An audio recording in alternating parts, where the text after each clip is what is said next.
Assalamualaikum warahmatullahi wabarakatuh. Saya Edun Muzaki, NIM A1B119041. Baiklah, di sini saya akan menjelaskan tentang puisi sebagai karya sastra tulis. Yang pertama, itu ada yang pertama kita bahas tentang puisi. Puisi adalah karya sastra yang diciptakan seseorang untuk menyampaikan pesan melalui tulisan yang bahasanya terlihat indah dan penuh makna. Puisi berarti sebuah karya sastra yang terikat oleh rama, rima, dan penyusun bait dan baris yang bahasanya terlihat indah dan penuh makna. Puisi memberikan makna yang sangat berarti bagi orang-orang yang membacanya, memberikan sesuatu kebebasan untuk berekspresi ataupun hal lainnya. Selanjutnya adalah kepuitisan dapat dicapai dengan bermacam cara. Contoh saja dengan bentuk visual, tipografi, susunan bait, dengan bunyi, persajakan, kiasan bunyi, literasi, lama rasa, dan komunikasi dengan pemilihan kata diksi, bahasa kiasan, sarana retorika, unsur-unsur ketatabahasaan, gaya bahasa, dan sebagainya. Dalam mencapai keputusan ini, penyair mempergunakan banyak cara sekaligus secara bersamaan untuk mendapatkan efek puitis yang sebanyak-banyaknya. Contohnya saja dengan kiasan bunyi ataupun hal lainnya seperti bunyi naik bernada tinggi ataupun nada rendah yang memberikan kesan di puisi ini lebih bermakna lagi. Selanjutnya itu ada puisi merupakan salah satu karya sastra tulis.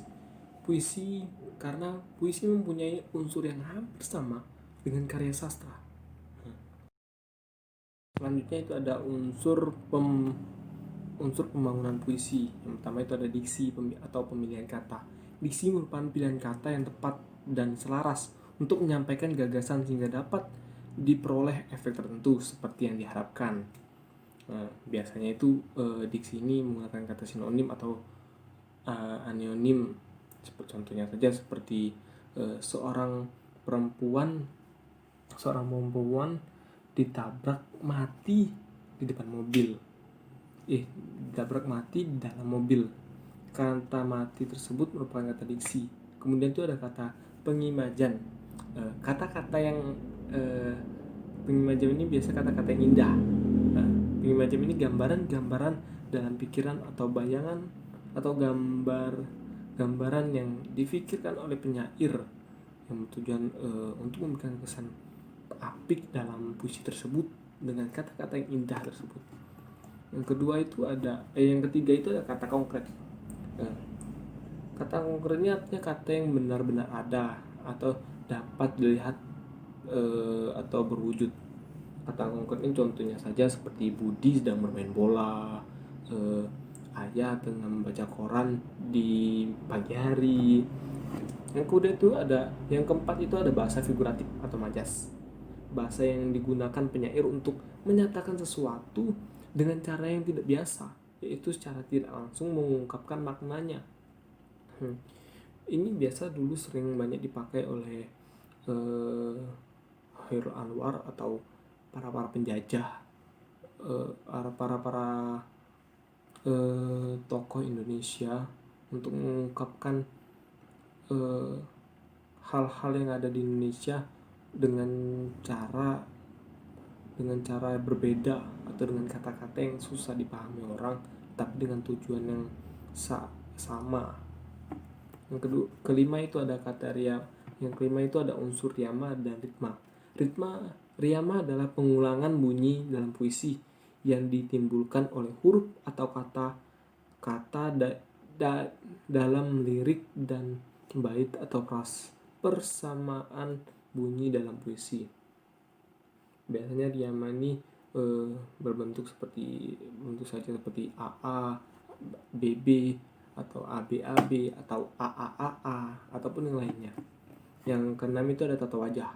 Tata wajah ini pergantian tinggi rendah, panjang pendek, dan kertas lembut, ucapan bunyi. Biasa tata wajah ini lebih mengekspresikan puisi agar lebih bermakna dan lebih beraura sehingga sampai ke para pendengar. Selanjutnya itu ada macam-macam puisi. Yang pertama ada puisi naratif, puisi deskriptif, dan puisi inspiratif. Puisi naratif biasanya puisi yang mengungkapkan cerita atau penjelasan penyair. Nah, biasanya puisi naratif ini berusaha untuk dengan jelas menceritakan kesannya sehingga juga dapat disampaikan dengan jelas. Kemudian itu adalah puisi deskriptif, puisi di mana para penyair memberikan kesan dan pesan terhadap suatu peristiwa, benda, suasana yang dianggap menarik perhatian pendengar ataupun membaca. Puisi deskriptif ini lebih bertindak sebagai pemberi kesan agar membaca tertarik biasanya. Dan kemudian ada puisi inspiratif, itu puisi yang diceritakan dan dengan dasar inspiratif dan kondisi mood penyair. Biasanya puisi ini berusaha memberikan semangat bagi seseorang atau memberikan sesuatu agar seseorang tersebut dapat bangkit dari keadaan yang terpuruk. Baiklah, mungkin itu yang bisa saya jelaskan tentang puisi sebagai karya sastra tulis. Apabila ada salah kata, salah ucap, ataupun yang lainnya, saya mohon izin dan saya mohon maaf yang sebesar-besarnya. Wabillahi taufiq wal hidayah. Wassalamualaikum warahmatullahi wabarakatuh.